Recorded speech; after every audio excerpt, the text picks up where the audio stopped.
जय हिंद, जय हिंद, जय हिंद। भारत माता की, भारत माता की, भारत माता की। वंदे मातरम, वंदे वंदे वंदे।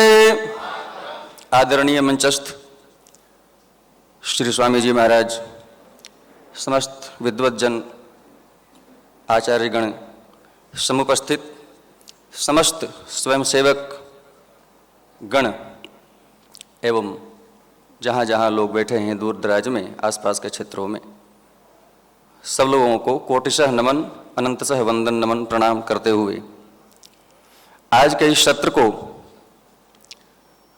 मुझे श्री राकेश शर्मा जी द्वारा एवं श्री संजय जी द्वारा गया से मुझे पहले अवगत कराया गया कि इस तारीख को आप अवश्य आइए। स्वामी जी के बारे में बताया गया कि स्वामी जी का आना होगा। कई बार स्वामी जी का मैंने वक्तव्य पहले भी सुन चुका हूँ सोशल मीडिया के माध्यम से, और चूंकि मैं एक सैनिक हूँ, क्या हूँ? सैनिक, फौजी, मिलिट्री, आर्मी,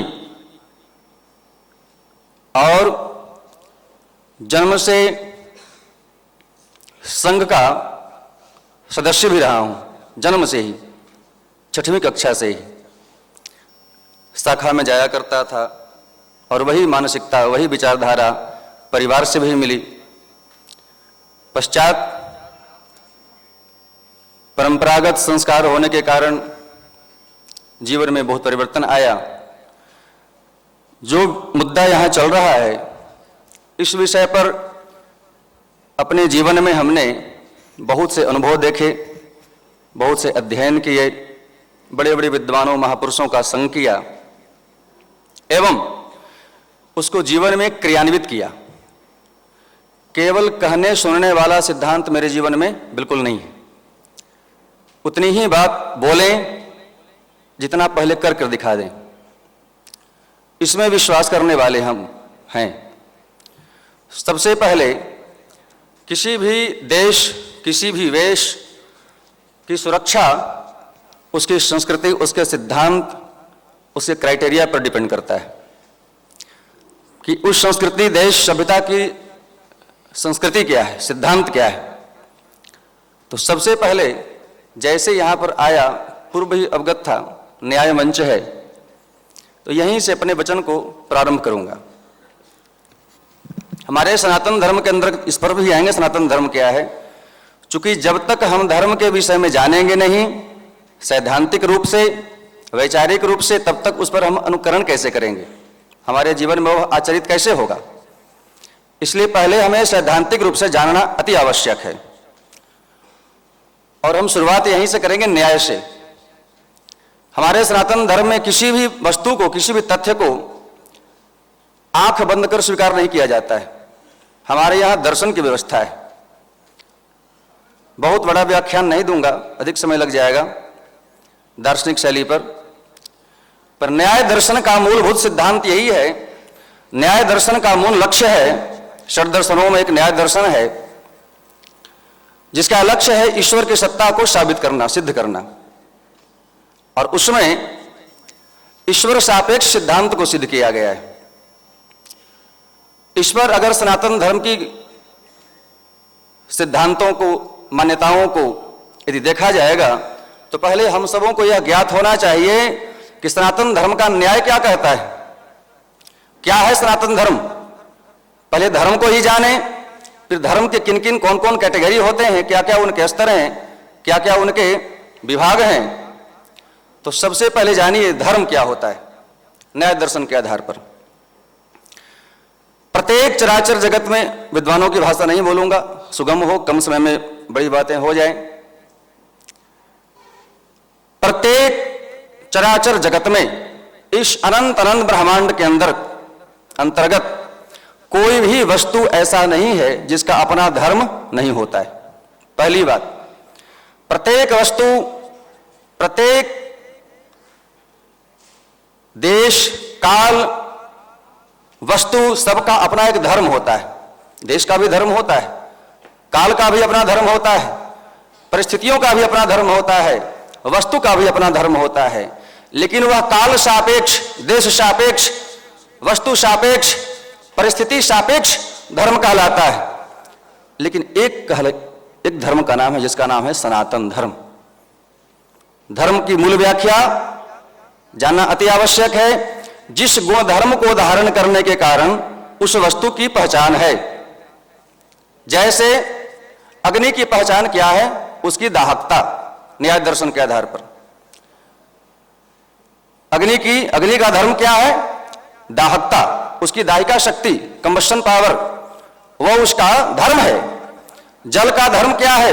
शैत्य, शीतलता, कोल्डनेस, वो उसका अपना धर्म है। ऐसे ही वायु का धर्म है स्पर्शता।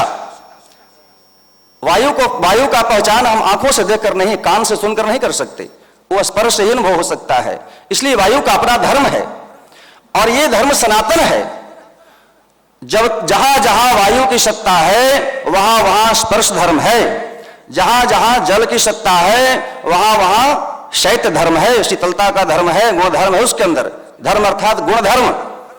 जहां जहां अग्नि है वहां वहां दाहकता है, दाह्य शक्ति है। यह है उसका सनातन धर्म।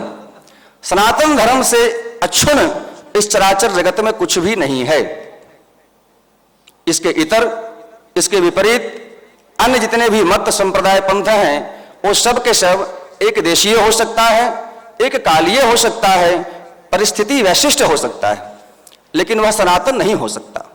सनातन यदि कुछ है तो चराचर जगत में केवल एक ही धर्म है जिसका नाम है सनातन धर्म। बाकी एक देशीय हो सकता है, एक कालिक हो सकता है, परिस्थिति विशेष के कारण हो सकता है। धर्म शब्द की पूर्ण व्याख्या सनातन धर्म के अंतर्गत है। अब दूसरी बात है, इस धर्म के दो बिंदु हमारे पास हैं। धर्म की रक्षा कैसे की जाए। दूसरी बात है, धर्म का आचरण किए बिना धर्म की रक्षा केवल शस्त्रों के द्वारा नहीं संभव है। पहले सैद्धांतिक रूप पर, वैचारिक रूप पर, आचरण के रूप पर हमारे जीवन में, जैसे पूर्व के वक्ताओं ने, महापुरुषों ने बताया, विद्वानों ने, प्रवक्ताओं ने बताया कि धर्म हमारे आचरण में होना चाहिए। पहले हमारे आचरण में हो। दूसरी बात, जैसे किसी देश को चलाने के लिए विभिन्न मंत्रालय होते हैं, ऐसे ही धर्म का सम्यक संपादन करने के लिए विभिन्न प्रकार के विभिन्न प्रक्षेत्रों में कार्य किया जाना चाहिए। जितना अधिक महत्व कीर्तन का है उतना ही अधिक महत्व कर्तन का भी है। कर्तन अर्थात काटना। कर्तन का मतलब कैंची से काटना।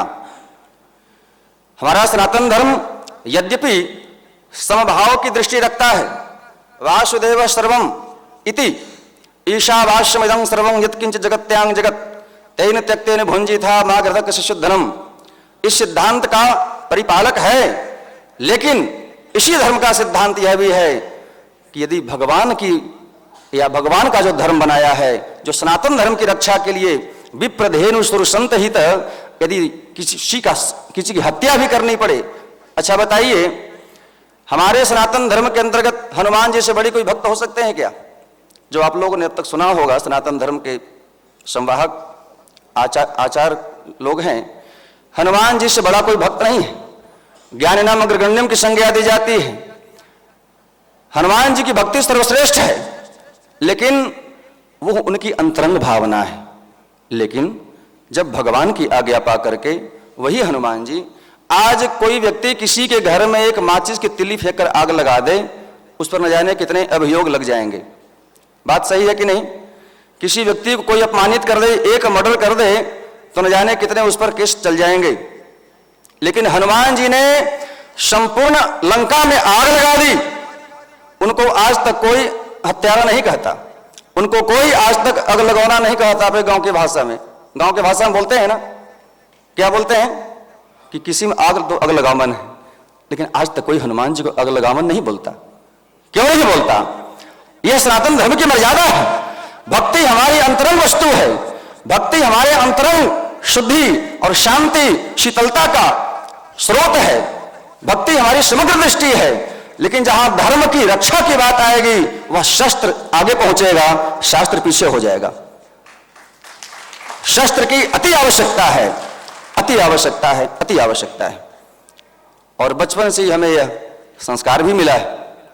सेना में 20 साल सेवा करके वहां रहते हुए बहुत सारे शास्त्रों का बहुत लंबी कथा हो जाएगी, लेकिन मोटी बातें समझिए कि जो हमारा सबसे बड़ा दुश्मन आज के समय में है, जिस पर मंथन हो रहा है, विचार किया जा रहा है, विमर्श किया जा रहा है,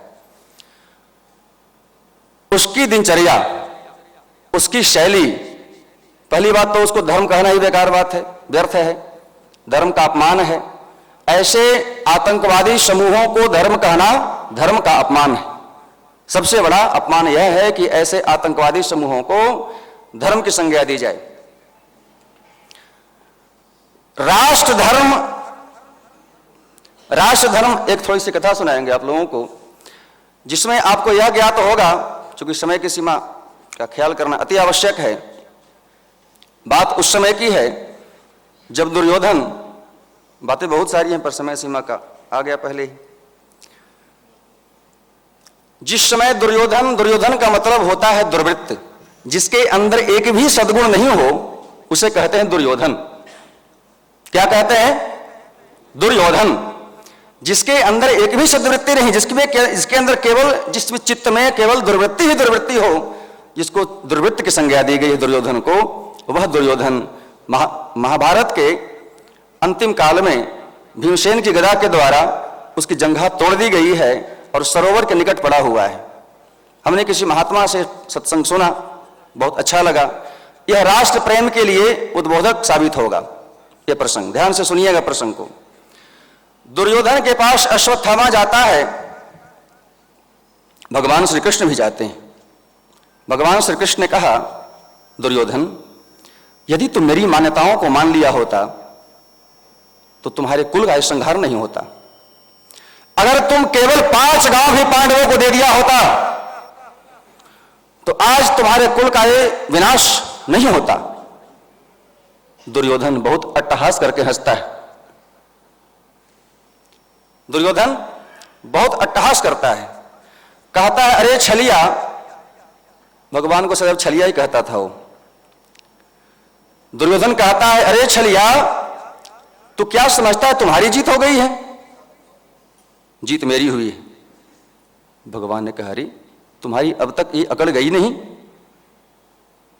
तुम्हारे इसी हठ के कारण दुर्योधन, इस राष्ट्र का सबसे बड़ा विद्वान, धनुर्वेद का विज्ञाता आचार्य द्रोण, तुम्हारे इसी हठ के कारण, मूर्खता के कारण पितामह भीष्म का संहार हुआ। न जाने कितने कितने बड़े बड़े वैज्ञानिक, कितने बड़े बड़े वीर योद्धा, कितने बड़े बड़े महारथी, सबको काल के गाल में जाना पड़ा। इसके कारण तुम हो दुर्योधन, और कहते हो कि जीत मेरी हुई है। चल तू बता, तुम्हारी जीत कैसे हुई है? दुर्योधन कहता है, ध्यान से सुनिएगा प्रसंग को। दुर्योधन कहता है, मैंने संकल्प किया था कि दुर्योधन के जीते जी इस अखंड भारत की का बंटवारा करने वाला कोई नहीं हो सकता।